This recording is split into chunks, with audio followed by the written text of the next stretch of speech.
Hey everybody, welcome to the SOS Small Business Podcast.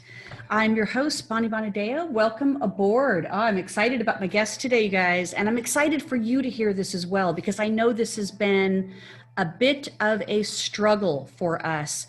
Not even pre-pandemic, but certainly now during pandemic, and it will continue to be a bit of a struggle for us, is post-pandemic, and that is finding new staff. So let's talk a little bit about that, because I want to share with you guys always in this podcast that the idea behind this podcast is that to help you be able to build your brand so that you can survive, but develop people to be able to thrive. And I can tell you that hiring somebody is one thing, but developing them is a whole nother resource that you have to be able to be 100% committed to in order to have the success that you want to be able to have. And this success that we're talking about is really looking at these 5 key areas of your business, because I say that the SOS brand is, other than save our souls and save our salons, it's a strategic opportunity to success. So it's those 3 things married together that you'll start to see the level of success as you have. And we talk about it in 5 different strategic areas. It's sales, operation, marketing, and education. Sales, operation, mindset, marketing, and education. And today we're talking a little bit about marketing. So how do we market to find the new staff? And also, who are these people that we need to start bringing on board to be able to grow our business? So our title today is ReCrewTing the Next Gen, and looking at expanding your crew. Now, I was just at a career fair for a school here in Atlanta yesterday, and it was the first one that we had been invited to. They had done one in the fall that we just weren't aware of, and then in the springtime they created one. So we were just at it yesterday, and I got to tell you, these students are motivated, they're excited, and they're ready to get to work. But I then looked at the salons, and I thought, of all the salons that participated, and it was a small, intimate group of people that we pretty much knew from our local community. But I had to look at, is everybody here that's a salon owner prepared to bring those students to the next level, to get them through that transition from school to success as a stylist in the salon? And part of that opportunity is that we're going to look at is part of the ACT theory that I talk about, which is talent acquisition. So we have, in a marketing strategy, we have 3 different really core strategies that you can focus on. And really successful businesses focus on all 3 of them simultaneously. So one being awareness of the brand. Okay, so having a brand identity. 2 is client acquisition. You're not going to survive without having buying clients within your business. And 3 is talent acquisition. Always making sure that you are bringing in that next level, that you're always prepared, that if somebody leaves, you've got somebody else that's coming into your business, and being able to grow and expand. And obviously, the more people that you have, the more business that you have, the bigger that you can grow. It has the unlimited potential there. The problem with talent acquisition at this point is that we have to start where we're at now. We have to be able to look at the strategies of, how do I hire people? How do I train them? How do I bring them on board? What are these new compensation programs that I need to be looking at in order for them to have success, but for me to be able to financially support them getting started? We can't look at the way that we used to do things in the past. And I know a lot of concern that comes up for salon owners, for me in my communications and with my clients that are salon owners, is they feel like, well, I don't want to build them up so that they leave.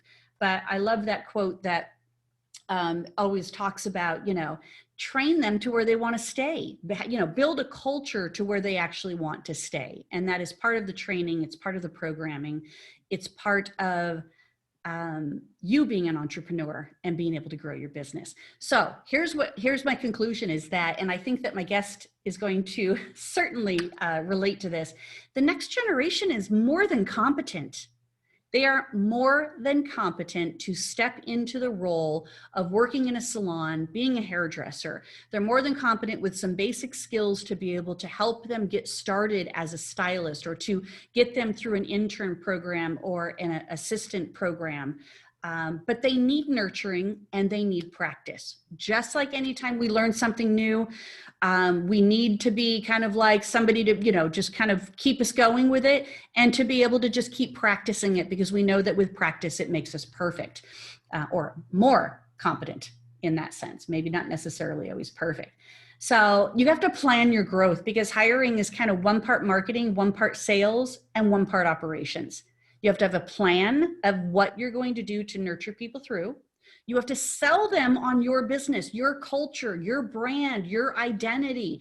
You're selling them as much on your business as they should be selling you on what they're going to be bringing to your business. And of course, the ultimate goal is, how do you be able to market to be able to find new stylists? Now, and you guys, they're out there. I promise you, they're out there. We have hired 6 new people just in the last 90 days.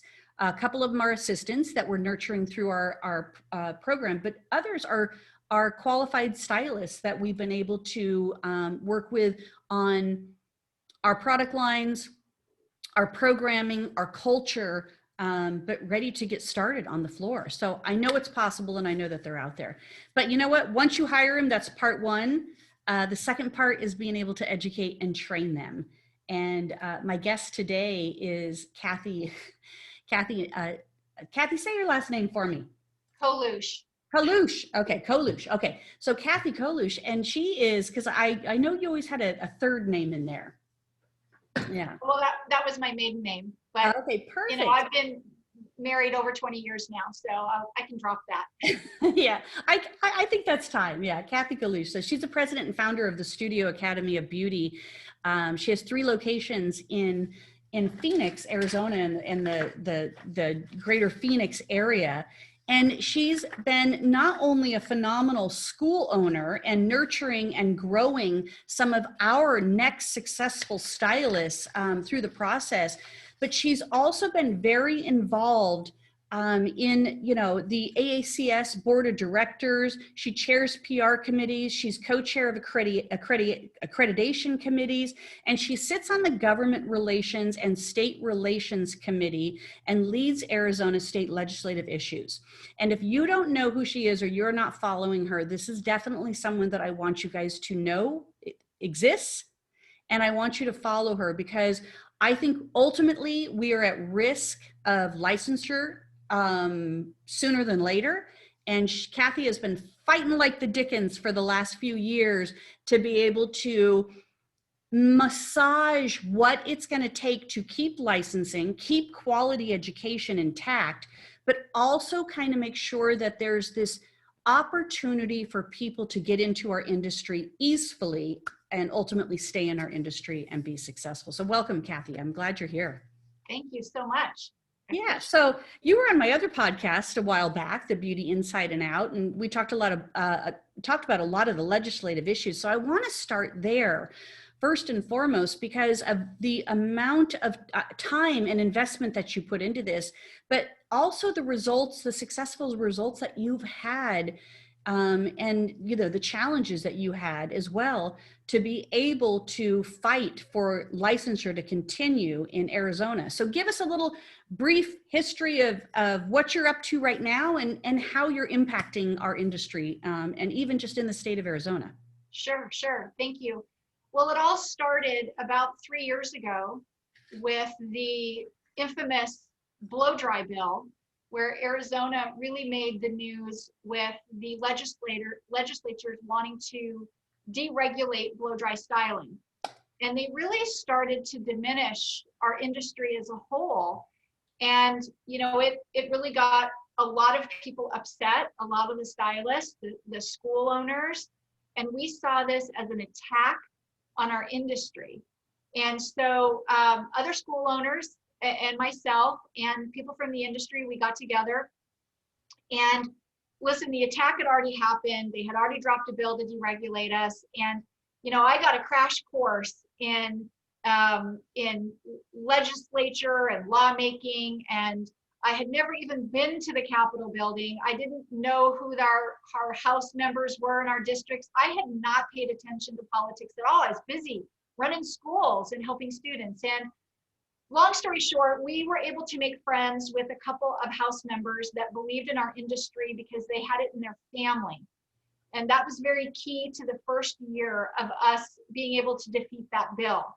But we were front page of the major newspaper here in Arizona. We were on the news. It was big stuff. The governor was involved, and it was a little intimidating, to say the least. But we defeated it the first year. The second year we came back, and we knew they were going to bring it back. And we're still rookies at this. We learned a lot the first year, and we fought like crazy. We lobbied. I spent a month down at the Capitol building lobbying and meeting with representatives and senators. And we thought we had it. And then we realized, oh, there's a very powerful person in the state called the governor, that when he wants something, he will go and basically tell the members, I won't sign any of your bills if you don't vote in my direction. So even though we thought the second year we had it defeated, we lost. And so blow dry styling did get deregulated, which really, and also too, who's behind this? It's Goldwater Institute and the Institute for Justice, who are these big think tanks that believe all licensure should be eliminated. And they're all about, free trade. And if there should be nothing in place for liability other than if you have something that happens to you, get a lawyer. That's really their philosophy. So we all got together and said, okay, we're tired of this. We have to be smarter. We have to be more clever, more strategic. And we decided to go on the offense. And I've got a sports background, so the best defense is a strong offense. And we created a reform package that is pretty monumental, that streamlines government, which is part of their philosophy, reduces barrier to entry, which is a big one. They don't want anything that prevents anybody from working. And yet it keeps the quality and the integrity of the education, especially with the sanitation and infection control. For us, it was, the biggest part was merging the barber board and the cosmetology board, which makes it more efficient and really quite honestly makes sense. And a lot of states already out there already have that. And then we compromised a little bit because we knew they were going to come at us with lowering hours. And Arizona is a 1,600-hour state. We did an analysis, and the median number of hours across the country is 1,500. So we dropped 100 hours. And barbering is 1,500. We lowered it to 1,200. This allows some flexibility for students now with options to go to school.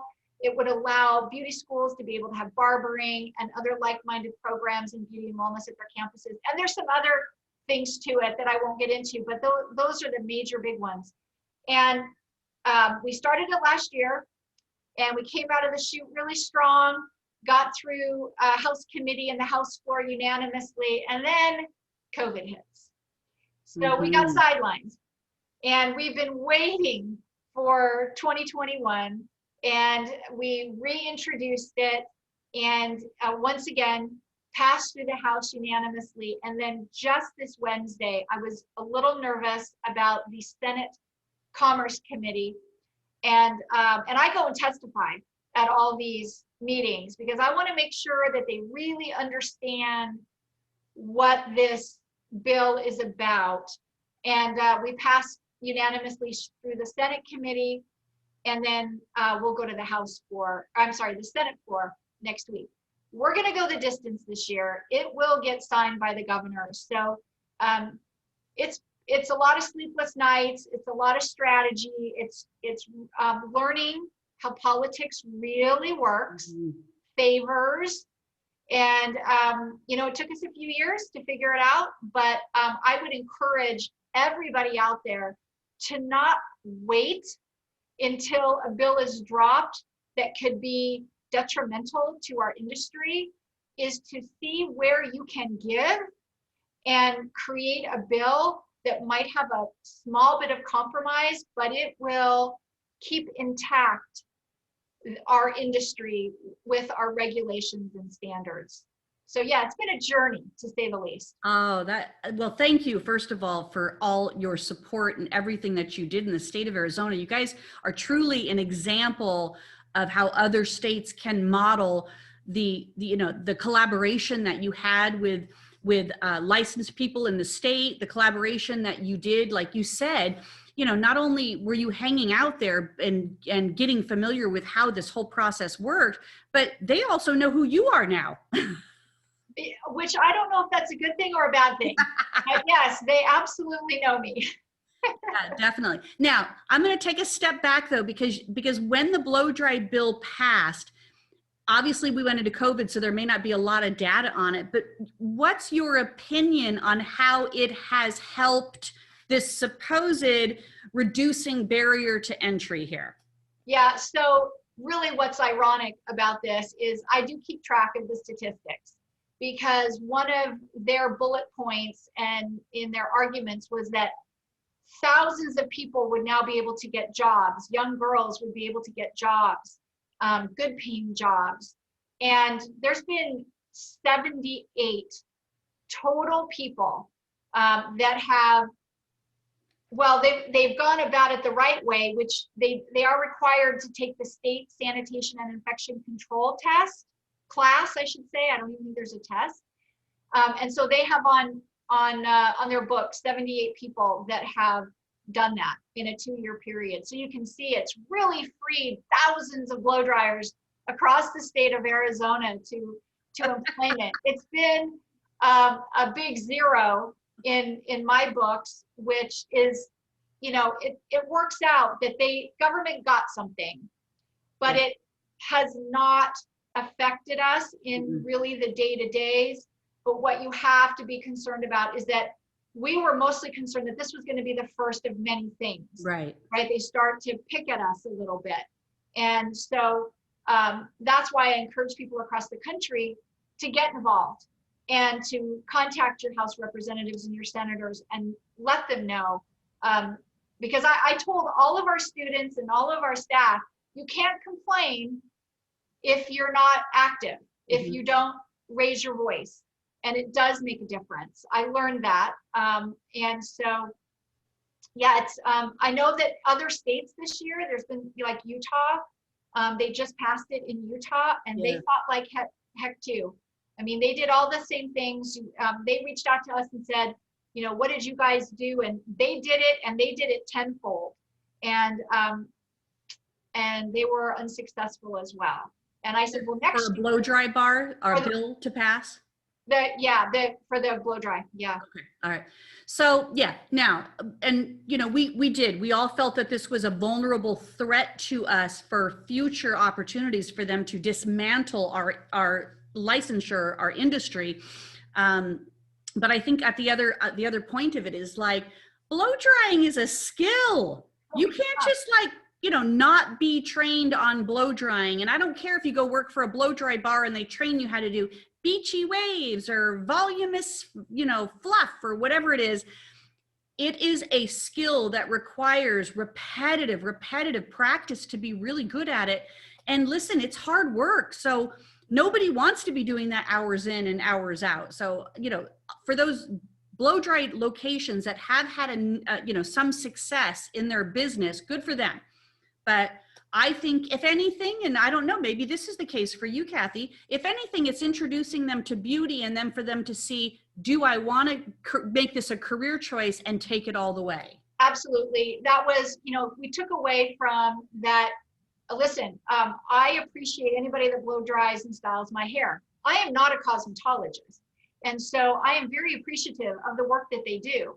And so they're not going to want to do it for years though. Yeah. Money, the real money, and this is no offense to anybody that does blow dry styling specifically for a living, but the real money we know is in the whole cut and color. Right. And so this could whet their appetite, or they want more out of life. But I will tell you that the blow dry bars were not behind this in Arizona. I specifically reached out to the different blow dry companies out there, and some of them even showed up and testified. They did not support this. They want licensed stylists. They want to be able to charge $60 or whatever the going price is for a blow dry style. They want to keep their standards up. That's how they're going to stay in business. So the people that are really doing the blow dry styling without going to school are just, I think, young girls maybe doing it out of their house, or they start their own business, or they do weddings and they can style. It's not going to be a business setting because they cannot take the liability, because there's a whole insurance aspect to it as well. So interesting. Yeah. And all very valid points on that. And I do agree with that the blow dry bars want licensed professionals, because they're in the business to blow dry every 30 to 45 minutes. They are not in the business to be training people that don't know this skill set. So it does change the dynamics of a business model when you're expected, or you assume that they want to hire non-licensed, untrained people like that. So fantastic. Well, thank you again for all your support in everything that you're doing to kind of maintain this PR relations to keeping our industry intact and integral.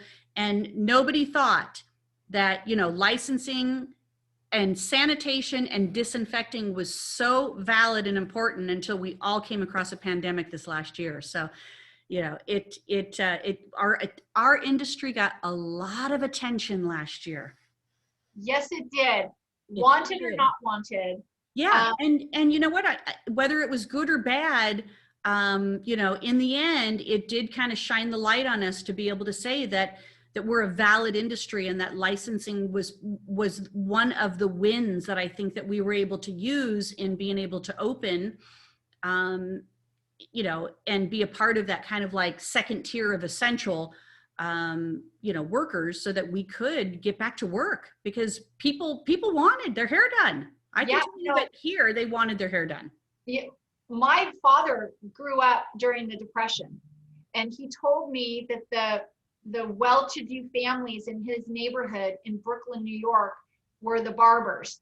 Because when you are out of work looking for work, you need to keep looking good. And, back in the 20s, right?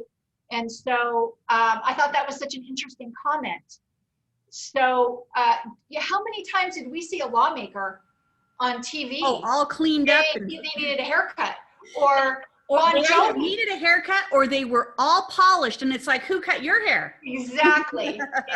And Bon Jovi did a song for something, and he held up a sign that says needs a haircut. So I do believe, and I have mentioned this many times to our legislature, is you all realized how important your hairstylist or barber or nail tech was during this time, because you were not allowed to get those services. And so I do think that there was a bit of an elevation of our industry in their eyes, and they started to look at it a little bit differently. Anytime you take something away from somebody, they start to realize maybe they should view it a little differently. So I do think that the pandemic worked from a perception perspective in our favor. And on top of that, as you and I were talking, was that there's been no data anywhere, no story where the virus, a breakout, came from a salon or a beauty school for that matter. And I think that speaks volumes to the care that our industry took to keep people safe by just really deploying the things that they do every day, and really not doing anything extra. Maybe they straightened up a little better, more than they did before, but because of what is taught in this industry, it kept people safe. And so I do believe that people look at our industry with more professionalism than they did before. Yeah. The number one thing that I was touting last year over and over again from a branding perspective is that safety sells. So you have to be selling safety. Absolutely. And and make sure that people understand this, because we're touching you. You're in a very close proximity with us for an extended period of time. And a lot of it went against what was, the CDC guidelines of, 6 feet apart, don't, 15 minutes and all this stuff. And yet here we were, in Georgia, we were only closed for 5 weeks, and, we opened up and we had clients clamoring to get back in and catch up on the services that they had missed. And we've continued to stay busy. Of course, business is down across the board. I think kind of like, it certainly had a flattened effect to it, but we're still going strong. And by the time we reach this 1-year anniversary prior to our shutdown, we will have had, in our salon alone, we'll be close to 25,000 clients coming through and 0 cases of COVID from our salons. That's amazing. I mean, that is amazing. And that's what you're selling right now. Yeah, that is absolutely why our clients keep coming back, because they saw the safety things that we were doing. They saw the, every precaution that we took, and they wanted their hair done. So it was our pleasure to be providing that service for them again when we realized it was a want, a desire, and a need. Absolutely. We did the same thing at the beauty schools. We immediately bought acrylic barriers for our esthetician beds. We installed the barriers in between our salon stations because, at a beauty school, you have a lot of people on your floors there. Yes. And of course, we had to go to a hybrid, and we had to, for social distancing. But the number one priority was to keep our students and our staff safe. And then we slowly brought back our clients who were waiting desperately. We were very similar to Georgia in that we were only really shut down for about 6 weeks. Yeah. So, I know other parts of the country so much worse. It was endless, so much worse. Yeah, we feel very fortunate. But it was the big part of continuing our business operations was the safety of everything that we were doing. And knock on wood, we're as fortunate as you are. We've had no cases or breakouts that stem from our schools. Yeah, that's fantastic. Well, that's good. So let's talk about, because COVID obviously is still going to be a big conversation for us, and we're going to continue, highlighting it and looking at other safety options, and as the vaccine rolls out, how to be able to protect ourselves. But the truth is, right now, I think salons need to start recruiting new staff because we've lost a lot of staff. So some of the latest statistics are 1 million women have left the workforce as of 2020. So when you think about 1 million women leaving the workforce, then that, they had childcare issues. They had, health compromise issues where they couldn't be maybe in the types of work that required them to go to work. Not everybody worked in an office that got shut down and got to turn it into a home office type of thing. So we lost a lot of women, and we'd have to imagine that a certain percentage of that came from our beauty and wellness industry here. So here you are, you're in the beauty school business, you are nurturing, training, educating, and getting them prepared to go to work in salons. And now we're at this point where we need to be hiring some new people. So let's kind of roll into that conversation of what advice would you give salon owners right now in bringing on these students from even a generational point of view to how to support them to feel more confident, to what skills you think that salon owners need to make sure that they're including in this nurturing process? Yeah, great question. Yeah, it's definitely challenging. I think that patience and care and compassion will go a long way right now. And I quite honestly, I think that our whole world needs that in everything that we're doing. But when you're dealing with students, patience and compassion goes a long way. I think that students that graduate from beauty school always, pandemic or no pandemic, confidence is always an issue. You're always going to have your small percentage that are going to take the world by storm no matter what, but the majority of them have they're scared. And with having some of their time cut from the school, Arizona and maybe Georgia might not have been as bad, but we know that California, Michigan has been, Washington State's been very challenging. You're doing hybrid instead of 4 or 5 days a week in the school, maybe you're only getting 2.5. I do want to say that I give huge props to beauty schools across the country for pivoting in a week and turning a very hands-on program into online and then hybrid.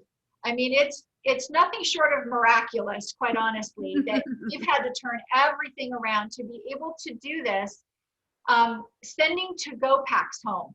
I think salon owners need to know that we didn't just send the students home and set up a Zoom and we were just doing demos like YouTube videos. We sent them home with supplies. We have all the supplies at the school. We're used to buying supplies every week or every month. So we were sending them home with cholesterol and with color and with eyelashes and makeup and everything that they would possibly need. Anything that they would have needed in school, they were going to have at home. And so they were still getting practice. There are all kinds of tricks with taking the camera, and they would show the teacher the work. And, you know, listen, we did the best that we could, but we know that it wasn't perfect. And so I think that salon owners need to recognize that, appreciate what the students' commitment to continuing on with school, not just the school's commitment, but that the student didn't give up either. And to me, that is an amazing trait to have in an employee, because God knows how many employees I lost during this, and teachers that didn't want to be around young people when they came back. I've probably hired 20 new teachers, right? So those 1 million women, some of them came from my school, right? And other schools across the country, they were teachers in the industry. And so I would say, you know, look at the strong soft skills that the students have right now and build upon that, because you will eventually get them to be a better hair cutter, a better colorist, you know, formulator. That comes with time, but really it's the stick-to-itiveness that we need to have in our young people these days to not give up. I've told our students, if you can make it through this, which you have, there is not one challenge that you cannot overcome in your future. So if a catastrophic event happens at your salon and you have nurtured the student to believe in themselves the way that they got through the pandemic, they will weather that storm with you. And I think that you can really harness loyalty and commitment from them. And I think that just even without COVID, times are challenging right now with people. We have to be sensitive to all of them. And so I think that the best way is to build that really strong bond. You know, they say that employees leave because they don't have a good bond to their employer, and students leave school because they lost the bond with the school. And so I think that you know, bringing in this next generation is, and I know that sometimes I'm challenged with this because it's come to work every day, be on time, just do your job. But having the flexibility towards them has worked better for us. And to ask them how they feel about the pandemic, and to ask them where they think that they need the most help, and encourage mannequin work. I would say when they're brand new coming out of school, maybe have a few model days where they bring in friends and family, give them a 50% discount, whatever, to really encourage them to practice, and that it's not under an evil eye for a reason to get rid of them, but it's a reason to help to continue to build them up. I love that you said that kind of stick-to-itiveness. Like when we were talking at the career fair yesterday, there was the group of students that are now graduating that were through the pandemic. So they were home online, then kind of had to hybrid their way back in until it was kind of more of like they could finish out in their full-on capacity. And they said, we went through everything, but when we came back, we literally went through it again. And we're so grateful that we got that additional time in education, because we really feel like we might have missed some foundational pieces to grow. So they recognize that. And you know what? They were very proud of themselves in saying, we did it, you know? And then you could hear, like, then the next class came in that's maybe midway through their program, not quite that same level of commitment and loyalty yet, but still under the guidelines of being in the pandemic, they are recognizing the value of this industry, but also, you know, the challenges of this industry as well. So I loved everything you just said. And I think that salon owners really need to understand too, that we have to make sure that once we've hired people, that there is a plan, a strategy in place that is then going to nurture them to that level of success that they need. And I know that the salons that have that at play and have that in place and utilize, you know, that type of additional training and nurturing are the ones that are still going to stay in business, that bounced back from this pandemic, are going to stay in business and are going to be in business in the future. Absolutely. You know, the students aren't necessarily going to know how to make that plan. Yeah. And they get a little nervous when you say strategic plan, diversify, execute, right? The business terms. And so, you know, you have to just kind of take a step back and just help them understand what the plan is, and help them with it and say that this is what we're going to do this week. This is what we're going to do next week. And really sit down and help them make their goals. Because listen, that investment that the salon makes in those individuals is going to pay off for them down the road. And it's not a year down the road. It's going to be pretty quick. Yeah. So say taking that 1 hour of your time to help this new person, will reap its benefits for sure. Oh yeah. And you know, one of the things that I'm hearing from my clients and other salon owners is that they're getting a lot of new clients. So under this guise of everything that we went through this last year, the interesting part that happened was that it gave clients freedom to try somewhere else, try a new salon. Maybe some of their salons went out of business. Maybe some of their stylists were part of that million women, going home. So there's a lot of transitioning right now, which gives salons that wonderful opportunity to capture some new business and also capture some new team members to be able to grow with the business as we're all rebuilding. So I think that's really fantastic. I would say when it comes to the salons, when they're looking, is to absolutely take advantage of the career fairs at the schools. We hold 2 a year. You were just at one the other day. I would also reach out to the schools and ask them if they want to do a campus tour or a student tour at their salon. We did virtual tours during, we're still doing them because we can't really take a bunch of students in at one time. So we do a virtual. And the salon owner will walk around and show them the salon, and then our students can ask questions just as if they were in person. So I would say student tours, open houses, definitely go to the career fairs. The schools want you there. Yeah. Their commitment to the students is they're going to help them find a job upon graduation. And so they are looking, and if you're not comfortable doing them in person, you can always do it virtually. Oh, I think that's fantastic, because we've always had kind of an open house that anytime you can come in on Thursdays from 10 to 12 and pop in if you're interested in working with us. And now we have to kind of manage that a little bit. If you're interested, please call or text us in advance so that we can make sure that we can accommodate you, based on the number of people that we have in the salon with capacity guidelines. But usually at this point it's 1 or 2, so it's very manageable. And, but I love the idea of the relationship with the schools, and we're looking forward to getting out to more schools. And even in between that time when they weren't doing career fairs here, I was sending, flyers and PDFs saying, hey, we're looking. And the schools were like, thank you so much for sending this over. Like, because, they're busy trying to create this, hybrid online learning process happening here. They really didn't have time to be reaching out to salons and going, hey, you guys, looking for some new recruits. We've got some graduates coming up here. So I really applaud all the schools for everything that they did. Like you said, it was miraculous.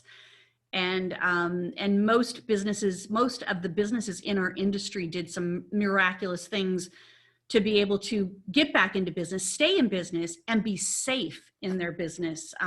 Because it was important that we took care of not only our teams, but our communities. None of us, not one salon wanted to be the face of being a COVID spreader. Right. So we took the sanitation and disinfecting processes very seriously. And even now, like I went and got my hair done yesterday, and even now it's like, I'm in the salon, I'm part of the salon team, but I loved that my stylist, she said, Bonnie, go ahead and meet me back at the chair. I'm going to go ahead and sanitize the shampoo area now. Yeah. Like, she didn't have to say that to me, but she's so programmed to say these things so that the client is aware of all of the efforts and energy we're putting into keeping them safe. So yeah. Fantastic. Well, Cathy, I want to talk with you again for sure. And I want to keep in touch with everything that's going on in Arizona. So please, keep me in the loop of how things are progressing there. And I know that other states are up against some challenges right now. So you guys, please, Cathy, give us how people can find you, follow you, reach out to you if they need to. Yeah, I just on my Facebook page. I really don't have a Instagram.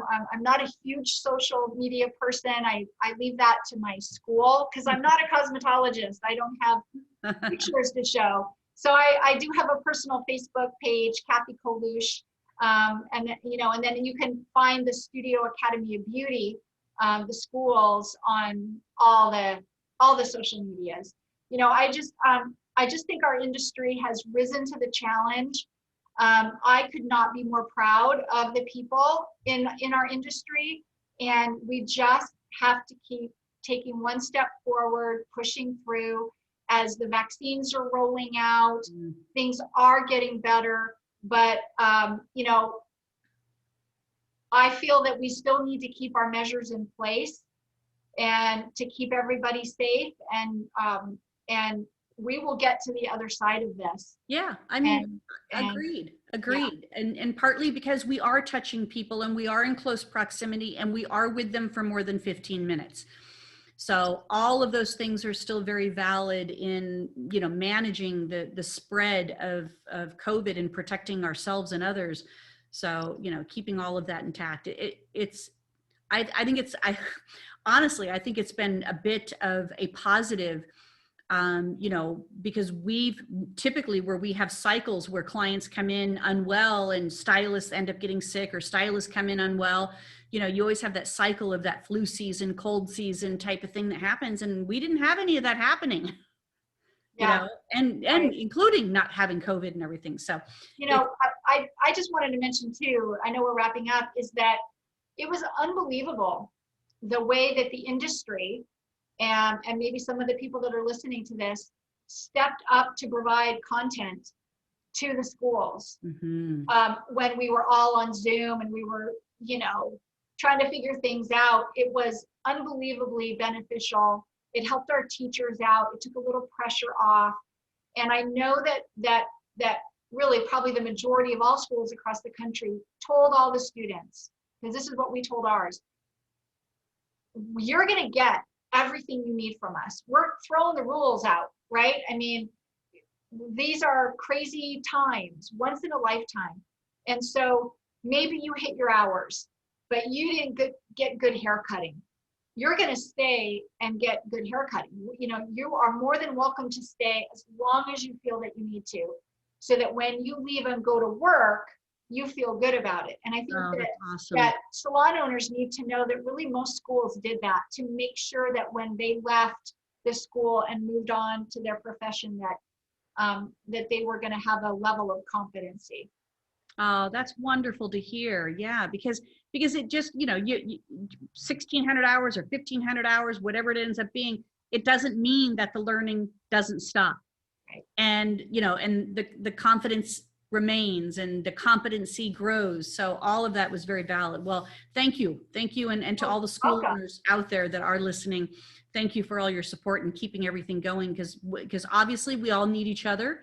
And, and as we're in this rebuilding process, these students, this next generation of students coming through are, I think they have tremendous opportunity to be able to find a great home and nurture and grow a fabulous business as a hairstylist. So, or esthetician or whatever that role is that you're playing in beauty. So I think it's fantastic. Perfect. You guys. all right. Now we talked about recruiting.